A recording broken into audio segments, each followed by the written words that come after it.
حامدا ومصليا أما بعد. قال الله تبارك وتعالى في القرآن العظيم والفرقان الحميد: إنا أنزلناه في ليلة مباركة. وقال النبي صلى الله عليه وسلم: من أحدث في أمرنا هذا ما ليس منه فهو رد، أو كما قال عليه الصلاة والسلام. بزرگان محترم، جیسا کہ آپ حضرات کو معلوم ہے کہ شعبان المعظم کی جو 15ویں شب ہے وہ کہیں نہ کہیں عبادات کے حوالے سے کچھ اہمیت کی حامل ہے. شریعت میں اس رات کی کیا حیثیت ہے اور اس رات میں عبادات کا کتنا اہتمام ہونا چاہیے، یہ ایک الگ موضوع ہے جو اگلی کسی ویڈیو میں ہم واضح کریں گے. آج ہم یہ وضاحت کرنا چاہتے ہیں کہ ہمارے معاشرے میں اس رات کو بڑی اہمیت حاصل ہے.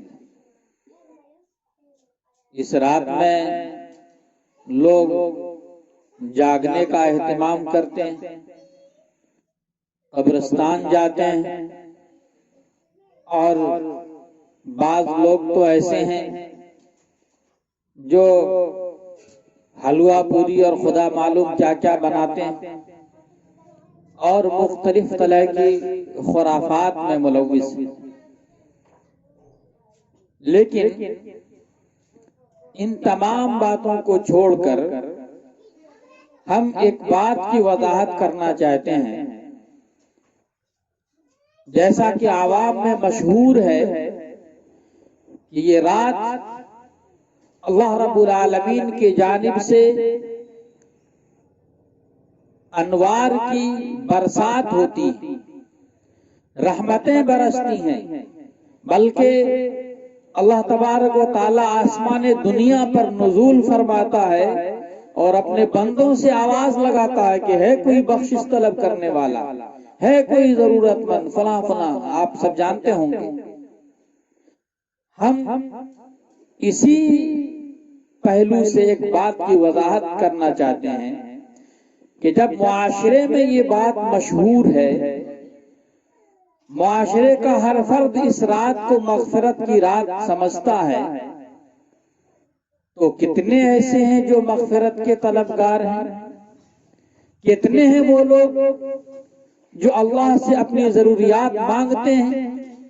اور کتنے ہیں وہ لوگ جو اللہ رب العالمین کو اپنا مشکل کشا سمجھتے ہیں اور صرف انہی کے سامنے اپنا دست سوال دراز کرتے ہیں؟ خدا کرے کہ ایسے لوگوں کی تعداد ہو اور بہت زیادہ ہو، اس لیے کہ یہ بات کسی دلیل اور ثبوت کی ضرورت نہیں ہے. یہ بات مسلم ہے کہ مشکل کشا اگر کوئی ہے تو صرف اللہ کی ذات ہے، اور عبادت کا صحیح طریقہ اگر کوئی ہے تو وہ طریقہ حضور اکرم صلی اللہ علیہ وسلم کا بتلایا ہوا طریقہ ہے. ان کے طریقے کے بغیر علاوہ اگر کسی اور طریقے پر ہم عبادت کرتے ہیں تو وہ عبادت مردود ہے، نامقبول ہے، اس کی کوئی حیثیت اللہ کی عدالت میں نہیں. کہنا یہ ہے مجھے کہ اگر یہ رات مغفرت کی رات ہے، اگر یہ رات اللہ کے رحمت کے نزول کی رات ہے، اور یہ رات کیا بلکہ اس کے بعد سے مسلسل یہ جو نصف آخر ہے، شعبان کے مہینے کا نصف آخر کا جو حصہ ہے، وہ حصہ بھی بلکہ مکمل شعبان کے بارے میں حضور اکرم صلی اللہ علیہ وسلم نے کسی موقع پر ارشاد فرمایا تھا، شعبان شہری و رمضان شہر اللہ، کہ شعبان میرا مہینہ ہے اور رمضان اللہ کا مہینہ ہے۔ اس مہینے میں حضور اکرم صلی اللہ علیہ وسلم کی عبادات میں کثرت ہو جایا کرتی تھی، آرام کم فرمایا کرتے تھے، اور عبادت کے لیے بلکہ یوں کہیے کہ رمضان کی تیاری کے لیے مکمل طور پر آپ منہمک ہو جایا کرتے تھے اور اپنی عبادت میں کثرت فرمایا کرتے تھے۔ یہ چونکہ جو مہینہ چل رہا ہے، یہ مہینہ بھی اور اس کے بعد والا مہینہ بھی، یہ مغفرت کی برسات کا مہینہ ہے۔ بے شمار بندوں کو اللہ تبارک و تعالی معاف کرتا ہے، اس کی مغفرت فرماتا ہے، اور بات بات پر ایک ایک لمحہ رمضان المبارک کا ایسا قیمتی اور ایسا انمول ہے کہ اللہ کا بندہ جب اللہ کے سامنے دستے سوال دراز کرتا ہے تو اللہ تعالیٰ اس کے سوال کو پورا فرماتا ہے، اور جس چیز کا سوال کیا جاتا ہے اللہ تعالیٰ اس کو پورا فرماتا ہے۔ لیکن رحمت اور مغفرت کی اس برسات میں 4 مرحوم ایسے ہیں، 4 بدقسمت ایسے ہیں جن پر مغفرت کی برسات کا ایک قطرہ بھی نہیں پڑتا، اور وہ اللہ کی نظر رحمت سے محروم رہتے ہیں۔ کون ہیں وہ 4 محروم؟ کون ہیں وہ 4 بدقسمت؟ پہلے تو 1 نمبر پر فرمایا کہ وہ مشرک۔ مشرک کسے کہتے ہیں معلوم؟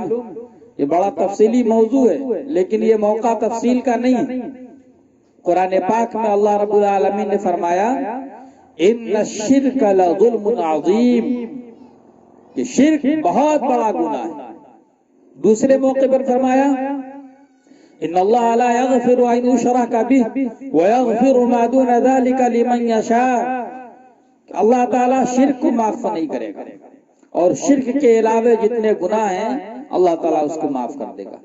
اس لیے شرک اتنا بڑا گناہ ہے کہ اللہ تبارک و تعالیٰ اس مغفرت کی برسات میں بھی اس بدقسمت پر مغفرت کی برسات کا ایک قطرہ بھی نہیں پڑنے دیتا ہے، یعنی اس کی مغفرت نہیں ہوتی۔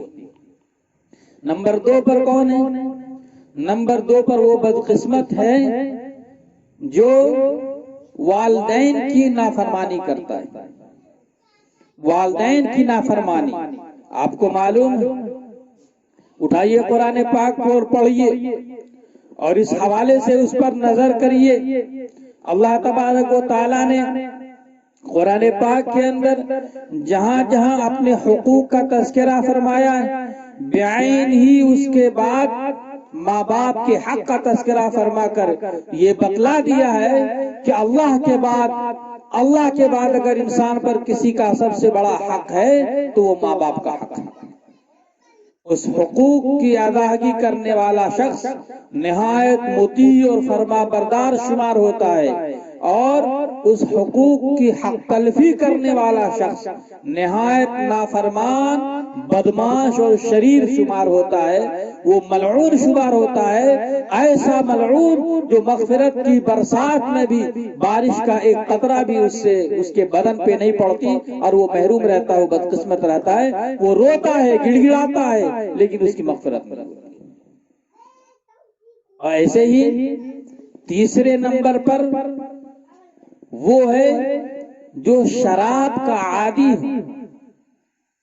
بہت مزے کی بات، بہت مزہ آتا ہے، بھرا ہوا جام اٹھایا اور گٹاگٹ اندر اتار لیا، اور جب نشہ چڑھتا ہے تو معلوم ہوتا ہے کہ میں وقت کا وزیر اعظم ہوں، اس کو وہ فنا دے، وہ جائیداد دے دو، اور اس کو وہ جائیداد دے دو۔ ایسی واہیات اور اس قسم کی بے عقلی کی باتیں وہ کرنے لگتا ہے کہ معلوم ہوتا ہے کہ پتہ نہیں کیا کر دے گا، اس لیے کہ اس کی عقل معاف ہو جاتی ہے، وہ عقل سے پیدل ہو جاتا ہے، اس نے اپنے شعور کا 2 گھونٹ کے عوض میں سودا کر لیا ہے، وہ پاگل ہو چکا ہے۔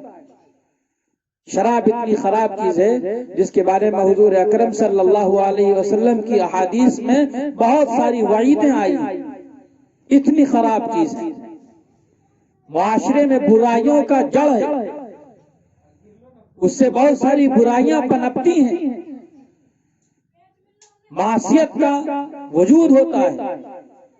اس لیے جو شخص شراب کا عادی ہے، شراب شریعت میں قطعی حرام ہے، بالکل حرام ہے، جس کی حرمت میں ذرہ برابر شک اور شبے کی کوئی گنجائش نہیں ہے، اس چیز کا عادی شخص اللہ کی نظر میں، اللہ کی نگاہ میں اتنا زیادہ ملعون اور مطعون اور مغضوب ہے جس پر اللہ کی رحمت متوجہ نہیں ہوتی، اور مغفرت کے اس مہینے میں بھی وہ شخص محروم رہ جاتا ہے۔ اور چوتھا شخص قطع رحمی کرنے والا ہے، جو رشتہ داریوں کو توڑتا ہے۔ آج معاشرے کی ایسی صورتحال بنی ہے کہ اگر میری بیٹی کی شادی ہو یا میرے بیٹے کی شادی ہو اور بھائی کے یہاں 2 لڈو اگر ہم نے نہیں بھیجوایا تو بھائی ہم سے رشتہ توڑ لیتا ہے، بچے کی شادی کر لی مجھے لڈو تک نہیں بھیجا۔ ارے میرے بھائی، کیا ہماری بھائیاری، کیا ہماری اخوت، کیا ہماری رشتہ داری، کیا ہمارے خون کا یہ رشتہ اتنا زیادہ سستا کہ 2 لڈو سے ٹوٹ جائے؟ اس لیے بزرگوں یاد رکھیے، اسلام اجتماعیت کا، شیرازہ بندی کا، اتحاد کا، اتفاق کا مذہب ہے۔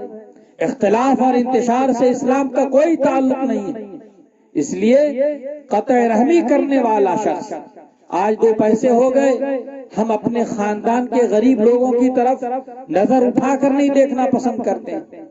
آج 2 پیسے ہو گئے، کل پیدل چلتے تھے آج گاڑی پر چلنے لگے، پیدل چلنے والوں سے رشتہ توڑ لیا۔ ہماری سوسائٹی ترقی کر گئی، ہمارے رہن سہن میں تبدیلی آ گئی، ہم اعلیٰ کوالٹی کے لوگ ہو گئے، اور وہ جس طبقے سے ہم نکل کر آئے ہیں وہ نچلے طبقے کے لوگ ہو گئے، ان کا گراف ڈاؤن ہو گیا، ہمارا مورال اوپر اپ چلا گیا، اس لیے ہم نے رشتہ آپس میں توڑ لیا۔ نتیجہ کیا نکلا؟ اس قطع رحمی کے نتیجے میں اللہ تبارک و تعالیٰ کی جو رحمت ہے، جو مغفرت ہے، وہ ہم سے روٹھ گئی، ہم اللہ کی نگاہ میں ملعون ہو گئے، ہم مطعون ہو گئے، اللہ کا غضب بھڑک گیا ہمارے اوپر، اور جس کے نتیجے میں مغفرت کے اس مہینے میں، رحمت کے اس مہینے میں، جہنم سے خلاصی کے اس مہینے میں ہم اللہ کی رحمت سے محروم ہو گئے۔ تو یہ 4 بدقسمت ایسے ہیں جو مغفرت کے بڑے بڑے موقعوں پر بھی اللہ کی رحمت سے محروم ہو جاتے ہیں اور ان کی مغفرت نہیں ہوتی ہے۔ نمبر 1 مشرک، نمبر 2 ماں باپ کی نافرمانی کرنے والا، نمبر 3 شراب کا عادی، اور نمبر 4 قطع رحمی کرنے والا۔ اللہ تعالیٰ سے دعا کیجئے کہ اللہ تعالیٰ ان 4 چیزوں سے ہم سب کی حفاظت فرمائے اور اپنی رحمت کا اور اپنی مغفرت کا ہم سب کو مستحق بنائے، ہماری دنیا کی زندگی کو بھی اللہ کامیاب بنائے اور اخروی زندگی کو بھی کامیاب بنائے۔ وآخر دعوانا ان الحمد للہ رب العالمین۔